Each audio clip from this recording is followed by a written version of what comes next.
जी आप बताइए, आपको भोजपुरी में काम करके कैसा लग रहा है? बहुत अच्छा लग रहा है जी। अच्छा आप बताइए, आप पवन सिंह के साथ काम करना चाहेंगे? कौन है पवन सिंह? आप पवन सिंह को नहीं जानती? मैं नहीं जानती। नहीं जानती? नहीं नहीं। सुनिए, बोलिए। कोयलू नेपाल से कोयलू बवाल हो। अच्छा? पवन सिंह कौन है पूछलू सवाल हो। मोल दी है ढोढ़िया मिस दी है गाल हो।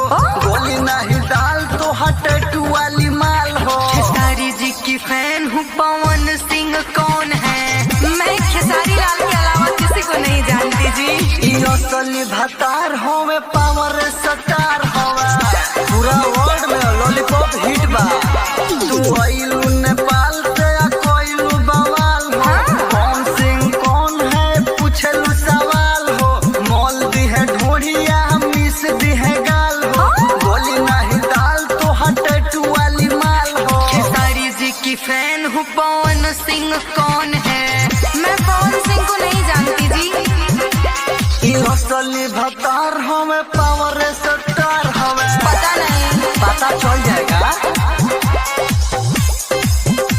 पवन सिंह कौन है?